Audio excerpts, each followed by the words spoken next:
What's up, guys? It's the Great Stefan here, and I'm bringing you a dual commentary. Hey, this is Rail. Alright, yeah, pretty much we're going to be doing a little interview. Me and Rail are on a community channel together, and I figure we should get to know him a little bit more, and stuff like that. So, how you doing tonight, Rail? I'm doing alright. How about you? I'm doing pretty good. So first I figured you could just tell us a little bit about who you are.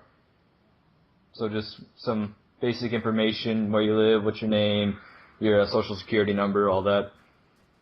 Oh yeah, right, okay. Well, my username is Rail Mechanic, which, before you ask, comic character name. What's the comic? My comic, Life as a Cutout. I'm not really into comics. I mean, I'm sure if I actually took the time to read them, it'd be cool, but...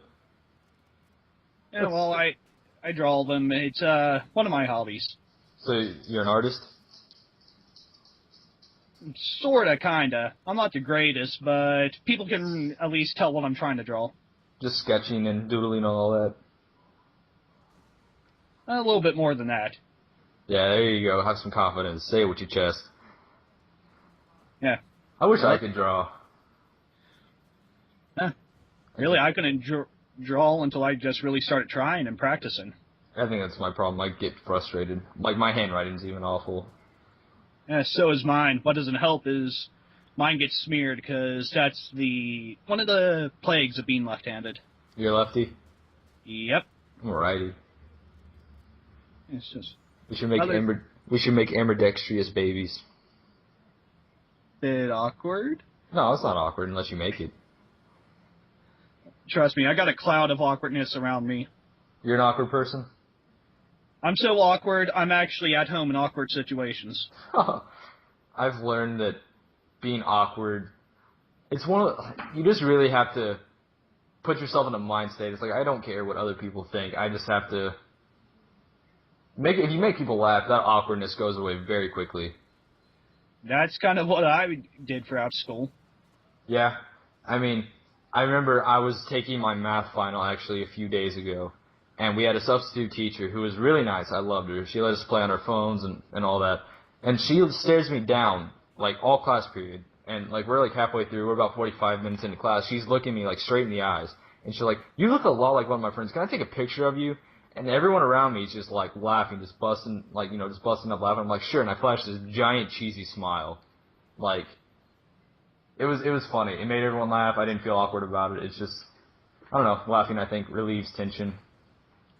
Yeah, it's like, people would actually, like, walk over to me at first, because they're like, you're left-handed? And it's like, nah, you're just looking at me through a mirror. I thought lefties were a myth. Yeah, it's like, literally, people look at you like, what? Like, I've always wondered, like, I remember when I was a kid, I could not imagine being left-handed because I thought everyone who was, like, a lefty, like, had the same kind of hand-eye coordination that I had with my left hand. I just, like, always assumed that people just sucked with both hands and they couldn't do anything, and I was like, oh my gosh, those poor people. I actually have these, like, being left-handed. I look at right-handed people do stuff, and I was like, that just seems so unnatural to me. I know, it's how it feels. Right-handers are they're a bigger percentage of the population, aren't they? Yeah, I think it's like either like 10 or 11% of the world's population is left-handed. Really? I wonder what creates that gene. I don't know, but the only reason we're still around is because no one expects someone to be left-handed. Yeah, I mean, like, is it something you train at, like, when you're a young child, or are you literally just born with... It's something that's, like, literally, you are genetically left-handed. Isn't this something, like, within your brain, like which side of your brain's more dominant or something like that? It actually deals with something with, what side of your brain is more dominant, but what also happens is both sides of the brain communicate a lot faster. Okay. Yeah. That's why left-handed people are usually, think outside the box and more creative than right-handed people, per se. So the left side of the brain is, like, the creative side, right? And, like, Actually, the right side is the creative side, while the left side handles all the, logical, mundane stuff. I'm definitely a creative person. I suck at math and science, but when it comes to writing, That's a lot of fun. I mean, I'm actually even thinking about starting a series called Story Sunday, because I want to be an author when I grow up, and I thought a cool exercise, and it'd be fun to just write short stories and then read them out on Sundays. Yeah. Or, hey, actually, if you want to share, like, your writings and stuff, you can go to this one site I'm on called DeviantArt. Mm-hmm. You know, that's where I share, like, all my artwork that isn't my comics. Okay. Okay, But, I want you to tell me a little bit about the game that you post. You normally post the game World of Tanks, correct? yep. I want you to tell me a little bit about that, like what the whole objective is and some strategies maybe and where you can get it and all that stuff. And just tell me a little bit about it. Well, World of Tanks is actually a free-to-play game. It's free? Yep, it's free-to-play. I used to play a game called Combat Arms on the PC a long time ago, and the way that game worked is you had to consistently rebuy your guns and stuff. Like you could buy it for a week or whatever. Is that how World of Tanks is? No. You actually can unlock the tanks for free, but you can also buy more slots in your garage for tanks, and you can actually buy certain premium tanks where it can help you train up your crews and earn you more in-game credits. I think it's very entertaining to watch, like especially whenever like you're up close with another tank and you're just going ham on a guy. It's really cool. Yeah, I just want to. Oh my god, there's a spider. Sorry, go ahead. Kill it. Oh my god, it's behind my TV and I'm scared. I don't know, it's gonna kill me. It's like I'm the only one in my family can actually walk up and get a spider because, you know, have you ever seen a wolf spider? Yes. They're kind of common around here. It's like everyone else in my family starts spazzing out. I just get up and grab my size 12 Converse and just smash the thing. I don't mind them. It's just whenever they hide and I don't know where they are because I have a stereo and then it's the TV and it's like we all use the living room, so it's got my Xbox, my DVD player, my stereo, my modem, my router, the flat screen TV. So there's a bunch of wires and stuff, and that's where it went behind. So I have no idea where it is. I just don't like the big, hairy, fuzzy ones. The daddy longleggers. Yeah.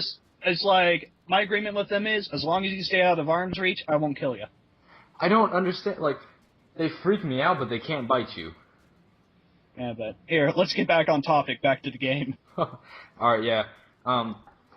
Because the way it used to be, like, you didn't actually have to buy them like money, but like with your experience points or however you want to call them, like you had to just rebuy them that way, and so it's not that way. Nope. Once you buy the tank, it's yours. That's really cool. Pretty much use XP to grind up to unlock these different components to upgrade your tank and to unlock the next one, and you use the in-game credits to buy the stuff. Yeah. Most of the videos I see you playing, they're a search and destroy type variant where, like, once you're dead, you're dead. Are all the game modes like that, or is it just that one mode that you play? It's all like that. Pretty much it's, you know, the permadeath, where pretty much once you die in that round, you are dead. Uh-huh. There's no respawn, so pretty much once you're done with the battle, if your tank gets destroyed, you gotta pay to repair it. Oh, that's bad. No, it's not that bad at the lower tiers like where I'm at. You usually get enough to make a little money after you repair your tank, even if you lose. Mm-hmm. It seems like a very strategic type of game. It almost is. I'm not saying it's RTS-like, but it seems like you would have to have as much strategy as if you were playing an RTS. Yeah, especially with, you know, the armor on tanks. Like with a lot of heavy tanks, you will be bouncing shot after shot after shot off the front of them, especially if you're a medium or light tank. So you actually gotta try to flank around them and shoot them in the sides and rear. Yeah, like you use so much terminology in this game that like I'm just like, ugh. I feel like if I started playing it, like I'm sure I would get it eventually, but I feel like I would be that guy on the team that is just, you know, like, how do you move? How do you shoot? Well, how you move, it's normal setup. You use the WASD. And to aim and shoot, like to control the gun, or if your tank has a turret, you use that. You use the mouse, and you right-click to shoot. And to do that little zoom and aim thing I do, you use the mouse wheel. That's cool. I'm actually planning on building my own computer this summer, and I might have to hop on that. Yeah, it's a pretty cool game. The only bad thing is I got to borrow another family member's computer to play it. Mm-hmm. With the, you know, it'd be a cool video for you to make? What? Like, actually, like, kind of describing and telling everyone what all the terminology is and stuff. Because if people don't play the game, then they're probably just as lost as me. And so it'd be cool if you, just what all the tanks do and what a heavy tank does and specific ammo and all that. I think it'd be a cool video. All right. Well, one thing I can explain to you now. Whenever I'm in there and talking like derping and derp gun, Yeah. a derp gun in game is basically a gun that's really powerful. Does a lot of damage, but really you got to get up close and personal, kind of a stupid move. So it's like a shotgun, pretty much. Yeah, kind of, pretty much. Is it a dirk or a derp? Derp, like derpy derp. Exactly. That's Okay. why. And derping is, pretty much going around with a derp gun and shooting people in their face. Okay. I thought you were saying dirk, like my dog. Like my dog's looking at me like, what you saying, fool? I'm saying derp. D-E-R-P. Okay. All right. Before we started this video, you were actually talking a little bit about what you wanted to do as a career, and you said you wanted to be a locomotive engine. Why don't you talk a little bit on that? Yeah, basically, that was a job I've been wanting for my entire life. It's like since I was like a little kid. Watching Thomas, it's like, that's my job. That's what I want to do. I want to drive trains. That's really cool. I remember my childhood thing was I loved boxing. I loved the Rocky movies. I loved the video games. And I'm like, yeah, I'm going to be a boxer. And then I realized I had to, actually put forth physical effort. And I realized, no, I'm not doing this. Yeah, well, when I was in school, a lot of the teachers and whatnot tried to talk me out of it. It's like, nope, this is what I want. And after some research, I found out it's one of those jobs where you do not need to go to college for. No, you don't. It's a lot of manual labor, though, I'm sure. Actually, the locomotive engineer? No. The job you got to have to get to it, yes. Now, a locomotive engineer, are they the ones actually driving the trains and stuff? Yeah, they basically drive the train, but the person who's actually in charge is the conductor. Okay, yeah, that's what I'm thinking of, conductor. Yeah, but nowadays, back in the old days, you used to have, the engineer, the brakeman, and the conductor. Uh-huh. Well, now they've combined the brakeman and conductor into one job. So pretty much you're in charge of the train, talking to dispatch and whatnot, but you also got to make sure, walk down the literal mile-long train to make sure all the air hoses are hooked up in whatever weather, whatever time of day, whatever time of year. Yeah.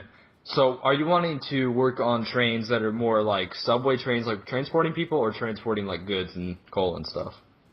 Freight trains, like, Railroad Okay. Southern, CSX, Union Pacific, BNSF, those. Yeah, we got plenty of trains down here. I actually came real close to getting a job with Norfolk Southern, but I kind of failed at it because it was my first ever job interview. Okay, yeah, you might want to practice that before you actually go. I'm actually looking to get my first job pretty soon. Yeah, what doesn't help is, when I graduated back in 2010, it was one of the worst economies since, like, the Great Depression or something like that. Oh, yeah, it was awful. I'm glad And it's still, really hard in my area to find jobs. Yeah. I mean, I went to Votech for diesel mechanics, and it's impossible to find a job in that around here because you got to know, they're family-owned shops, and you got to know someone in there to get in. You could become friends with someone. Yeah. It's hard. It's just, a lot of those people, they kind of look at me and like, what the heck is that boy's problem? What's that boy's problem? Yeah, it's like, literally, it's like, like I said to you before, it's like, actually I never said this much. I literally have cousins that look at me as either too countrified or too citified. I don't understand how you could be both. I don't know. I've actually had someone refer to me as a cyber redneck. A cyber redneck. It's like, no. Hick at most, but not redneck. Now, I can understand, the redneck side of your family think, oh, he's just a city slicker. And then the city guys are just like, oh, he's just some dumb redneck. You don't know what he's talking about. Yeah. Where I live, a lot of the rednecks are very aggressive in the way of life. And if you're not one of them, then you're a woman pretty much.